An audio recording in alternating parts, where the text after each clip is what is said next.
बिस्मिल्लाहिर्रहमानिर्रहीम। कैसे भैया आप लोग? रटना नहीं है, समझना है। Syntax book board first year chemistry chapter number 6 states of matter solid का पार्ट 14 करने जा रहे हैं।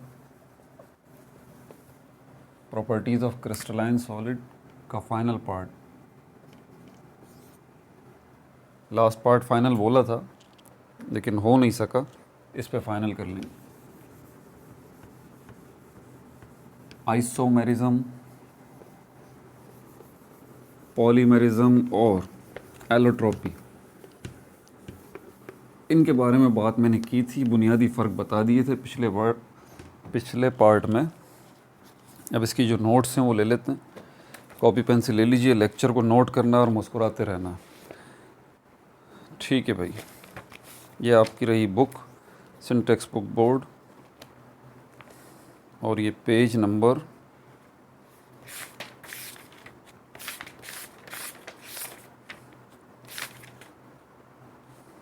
126 से 127। इसी में सेल्फ असेसमेंट भी है, थियोरेटिकल है लेकिन वो भी मैं बता दूंगा आपको।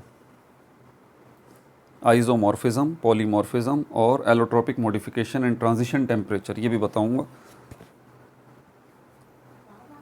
पिछली वीडियोस अगर देखनी हो तो अब सिस्टम बदल दिया है मैंने। हर वीडियो के नीचे आपको प्लेलिस्ट के लिंक मिल जाएंगे। मेरे चैनल के ऊपर जितनी प्लेलिस्ट हैं सबके लिंक्स डायरेक्टली आपको मिल जाएंगे। आप प्लेलिस्ट में चले जाइए, अंदर आपको सारी वीडियोस मिल जाएंगी। 11th केमिस्ट्री की प्लेलिस्ट इसी वीडियो के डिस्क्रिप्शन में उसका लिंक मौजूद है, क्लिक कीजिए, प्लेलिस्ट खुल जाएगी पूरी की पूरी 11th केमिस्ट्री की। चैप्टर नंबर 1, 2, 3, 4, 5 और ये 6 जो अभी तक चल रहा है, सारी वीडियोस मौजूद हैं। Self assessment, examples, problems, MCQs, short question answer, long question answer, सब कुछ जो है वो मौजूद है उसके अंदर। इसके अलावा syntax book board matric biology, उसकी प्लेलिस्ट मौजूद है। Syntax book board matric Pakistan study, उसकी प्लेलिस्ट मौजूद है। ओल्ड हमारे पास जो केमिस्ट्री, फिज़िक्स और मैथमेटिक्स की बुक्स थी उनकी प्लेलिस्ट मौजूद है। इसके अलावा basics of English language, basics of chemistry, basics of mathematics, इनकी भी प्लेलिस्ट मौजूद है। इंग्लिश लैंग्वेज एडवांस देखना है तो इंग्लिश लैंग्वेज एडवांस 1 जिसमें टेंसेस हैं, एक्टिव वॉइस, पैसिव वॉइस है, वो भी मौजूद है। टू द पॉइंट आपको कॉन्सेप्ट चाहिए 1 मिनट के अंदर। ये वॉट सीरीज़ मैंने पूरी की पूरी बनाई है, शॉर्ट्स के नाम से प्लेलिस्ट मौजूद है, उसमें आप देख लीजिए। 1 मिनट के अंदर आपको कॉन्सेप्ट मिल जाएगा। एस्ट्रोफिज़िक्स क्या है, न्यूक्लियर फिज़िक्स क्या है, एटम क्या है, आयन क्या है, चार्ज क्या है, मॉलिक्यूल क्या है, आयन क्या है, इस क्या का जवाब आपको मिल जाएगा उसके अंदर। इसके अलावा मॉडल पेपर्स जो हैं सारे बोर्ड्स के, जितने जितने मैं बना सका हमारे सिंध में जो हैं, उन बोर्ड्स के मॉडल पेपर्स के सॉल्यूशंस, मैथमेटिक्स, केमिस्ट्री, फ़िज़िक्स, इनके सॉल्यूशंस के ऊपर वीडियोस बनाई हुई है मैंने। तो मॉडल पेपर के नाम से भी प्लेलिस्ट मौजूद होगी, वो भी आप देख सकते हैं। ठीक है, अब चलते हैं यहाँ पर अपने नोट्स की तरफ, जो इसके मैंने बना के रखे हुए हैं। ये देख लीजिए, आइसोमॉर्फिज्म, पहले इसको देख लें। आइसोमॉर्फिज्म, मेरी पूरी ये कोशिश होती है कि हमेशा बच्चे जो हैं वो इस क्या का जवाब सबसे पहले जानें।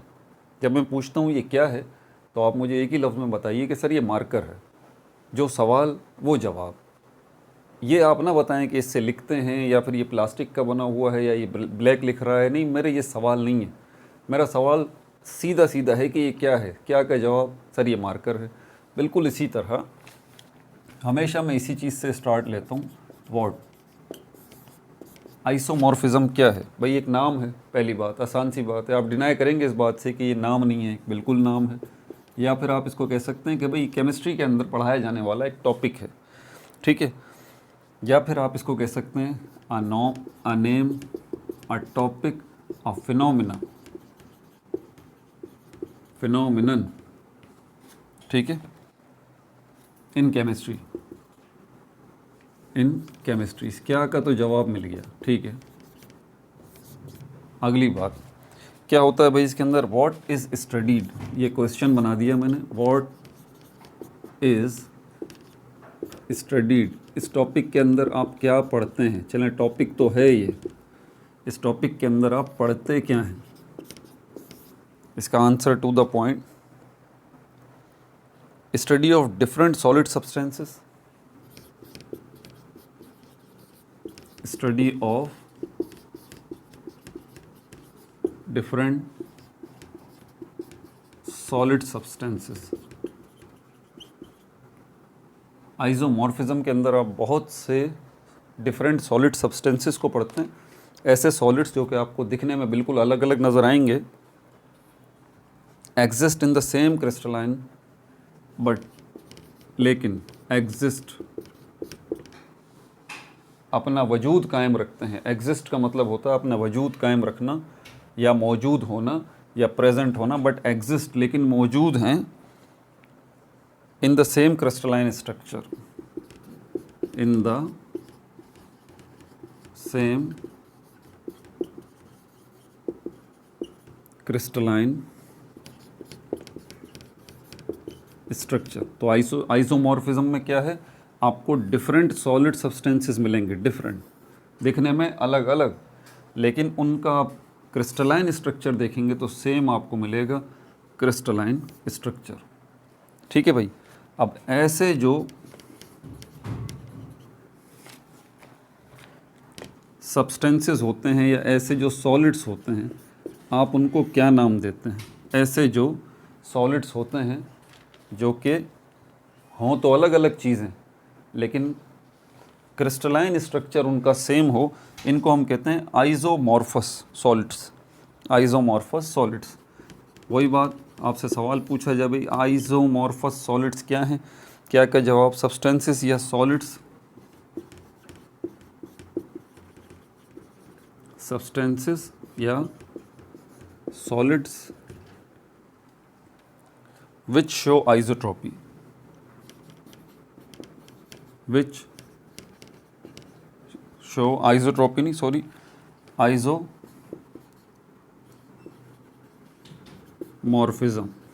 आइसोमॉर्फिज्म ऐसे सब्सटेंसेस या सॉलिड्स जो कि आइसोमॉर्फिज्म जो है वो दिखाते हैं या शो करते हैं, या ऐसे सॉलिड्स जो कि हैं अलग अलग लेकिन उनके क्रिस्टलाइन स्ट्रक्चर बिल्कुल एक जैसे हैं, तो ऐसे सॉलिड्स जो हैं उनको हम कहते हैं आइसोमॉर्फस सॉलिड्स। ठीक है भाई, ये भी हो गया।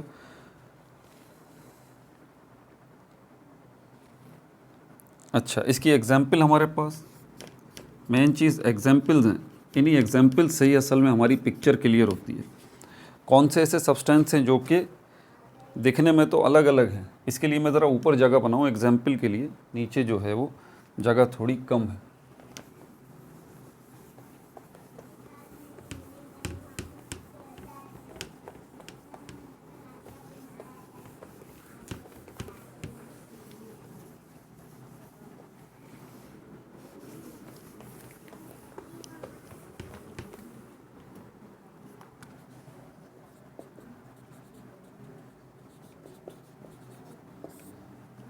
एग्जाम्पल्स में इसमें हमारे पास जो है वो सोडियम क्लोराइड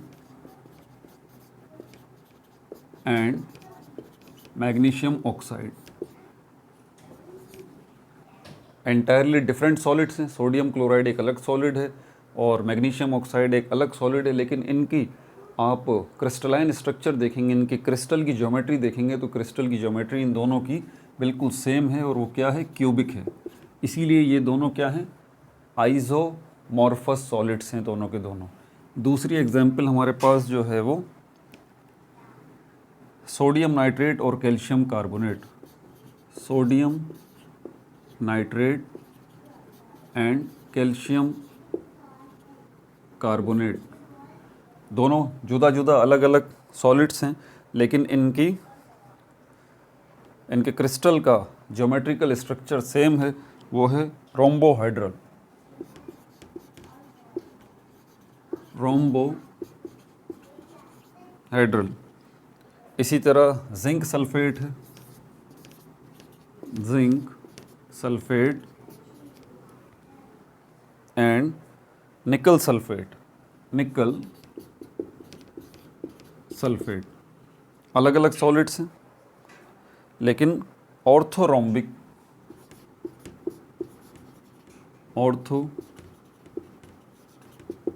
रोम्बिक इनका क्रिस्टल स्ट्रक्चर है, इनके क्रिस्टल की जो ज्योमेट्री है वो ऑर्थोरोम्बिक है।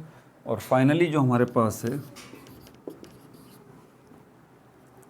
सिल्वर सल्फेट, सिल्वर सल्फेट और sodium sulphate and sodium sulphate hexagonal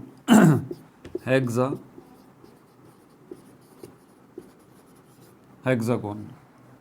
ठीक है भाई, तो आप देख रहे हैं कि ये क्यूबिक, रोम्बोहेड्रल, ऑर्थोरोम्बिक और हेक्सागोनल, लेकिन डिफरेंट सॉलिड्स हैं, लेकिन इनकी क्रिस्टल्स की जो ज्योमेट्री है वो बिल्कुल सेम है।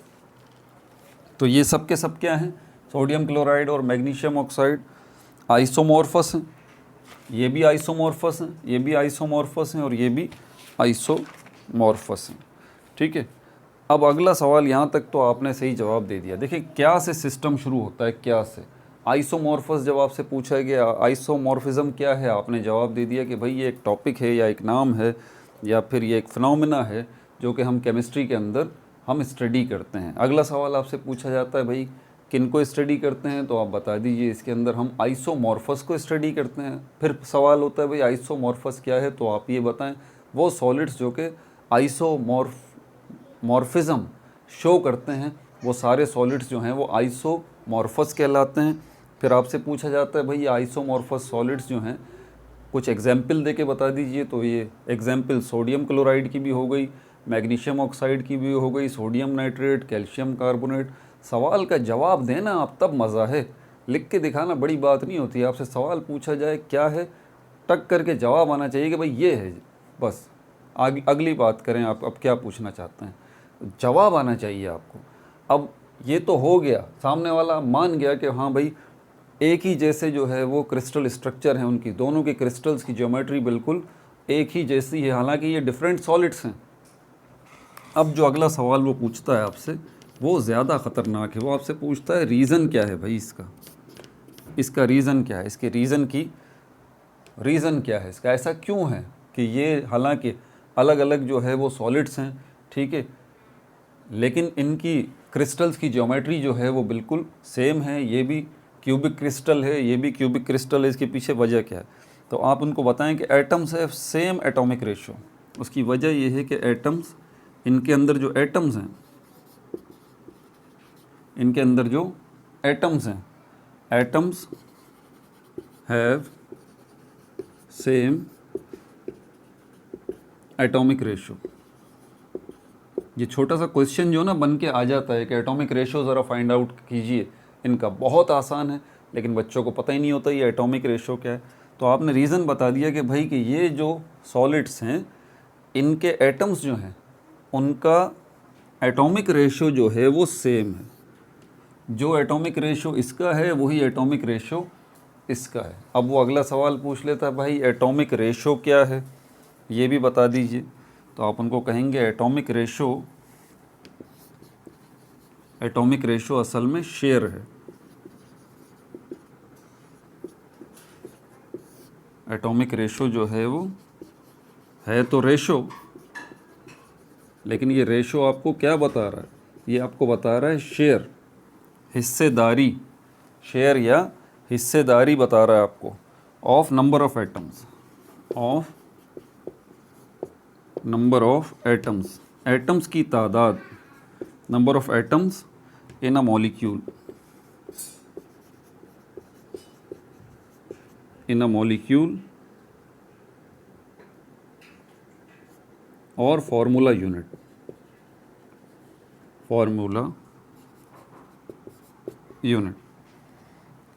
एटॉमिक रेशो क्या है, एक रेशो है, और ये रेशो आपको क्या बता रहा है, ये बता रहा है आपको शेयर बता रहा है, share of number of atoms, atoms का शेयर किसके अंदर, इन अ मॉलिक्यूल या फॉर्मूला यूनिट, किसी मॉलिक्यूल या फॉर्मूला यूनिट में एटम्स का शेयर। बात क्लियर नहीं हो रही, अभी इसकी बता देता हूँ आपको, इसकी एग्जांपल ये लिखा हुआ ही है, बल्कि मैं इसको हटाता हूँ क्योंकि ये फार्मूलाज लिखे हुए हैं, तो अभी के अभी मैं आपको इसी पे बता देता हूँ। ये देखें, यहाँ जो है वो 1 सोडियम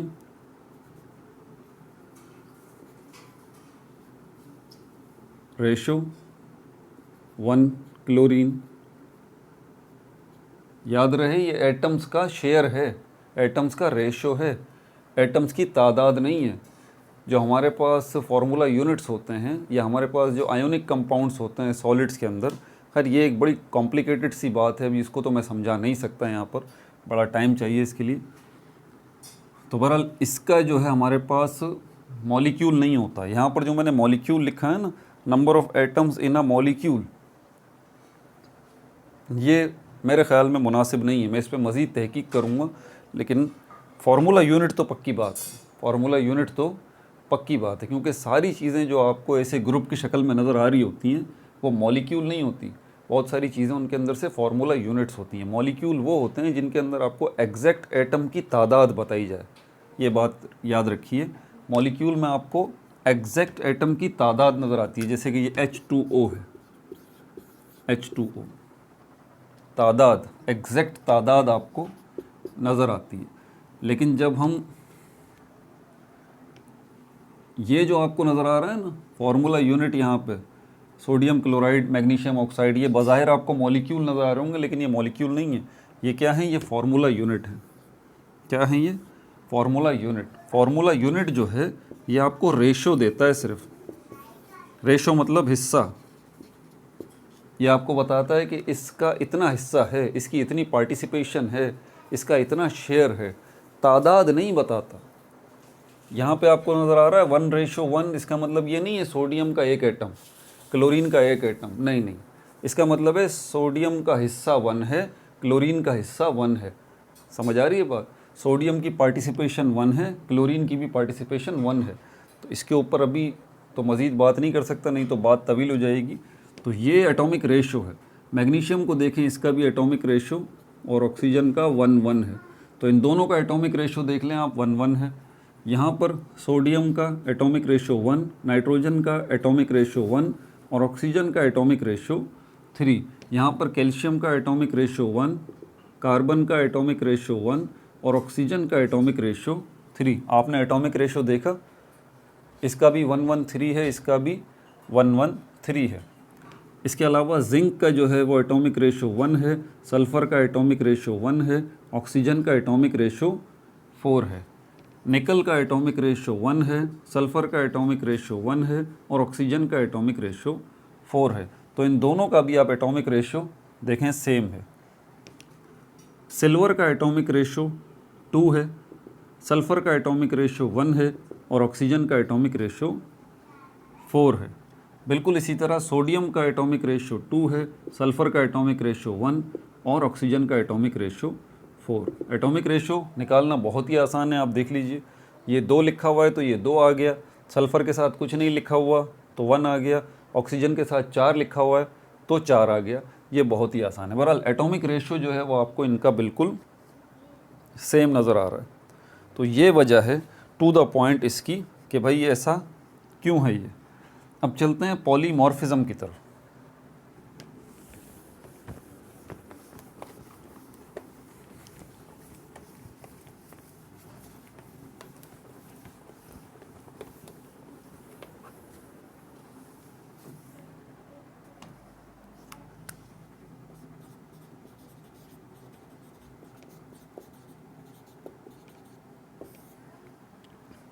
पॉलीमॉर्फिज्म क्या है भाई? Polymorphism what?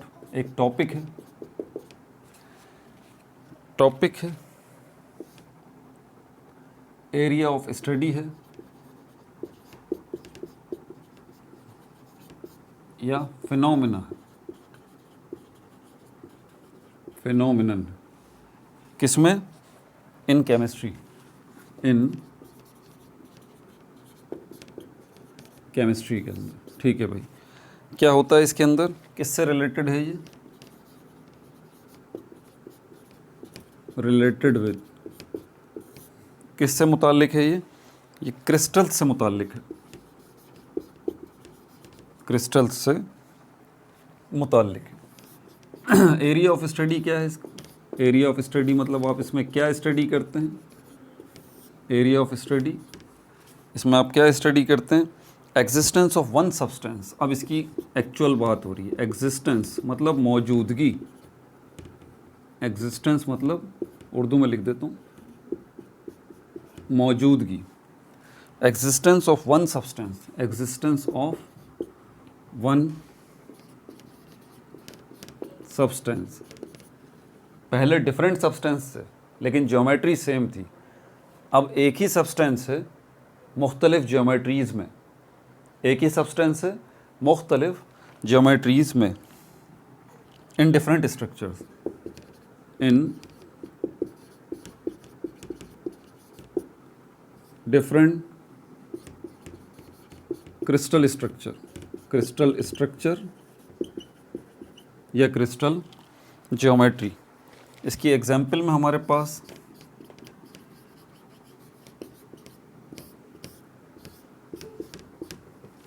दो चीज़ें,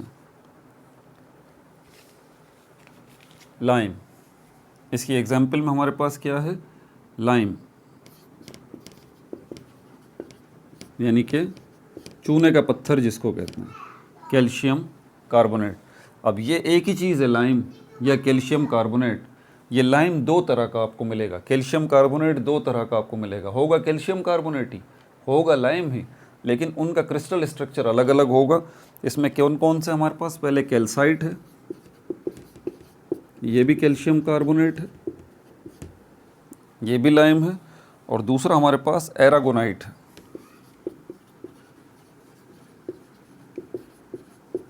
एरागोनाइट है, कैल्शियम कार्बोनेट। अब है एक ही चीज़, कैल्साइट और एरागोनाइट किस पॉइंट ऑफ व्यू से एक ही चीज़ है कि इनके अंदर आप देखें कैल्शियम कार्बोनेट यहाँ भी है, कैल्शियम कार्बोनेट यहाँ भी है, यही कैल्शियम है, यही कार्बन, यही ऑक्सीजन के 3 एटम, लेकिन यहाँ पर इनकी अरेंजमेंट अलग अलग है। ठीक है, ये इसका जो स्ट्रक्चर है वो ट्राइगोनल स्ट्रक्चर है, ट्राइगोनल क्रिस्टल है, और यहाँ पर ये जो है हमारे पास ऑर्थोरोम्बिक है, ऑर्थोरोम्बिक।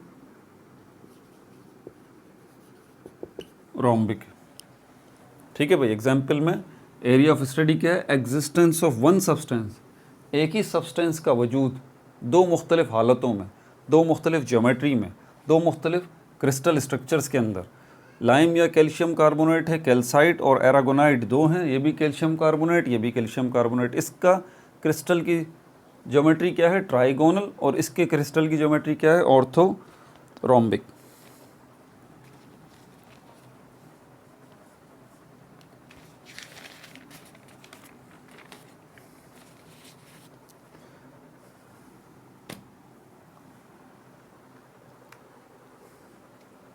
चलें भाई लास्ट में देख लें अब,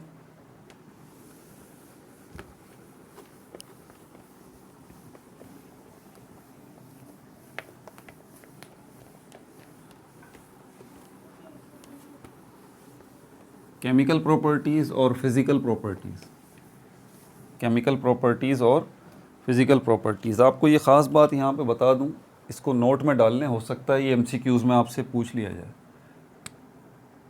इनकी सेम फिज़िकल प्रॉपर्टीज़ होती हैं, सेम फिज़िकल प्रॉपर्टीज़ होती हैं। ठीक है भाई,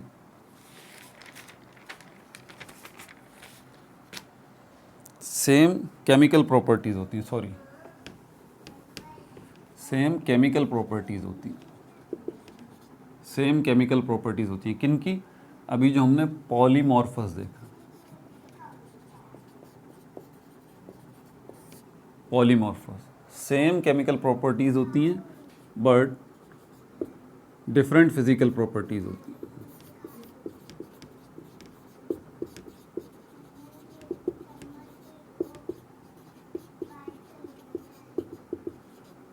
लेकिन फिज़िकल प्रॉपर्टीज़ डिफरेंट्स होती हैं। लाइक जैसे कि solubility, melting point, solubility,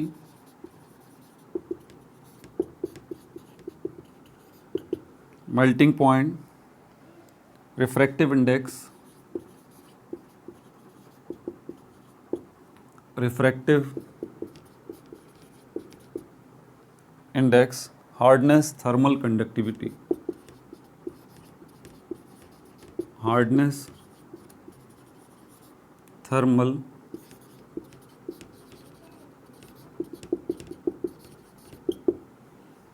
conductivity, thermal stability,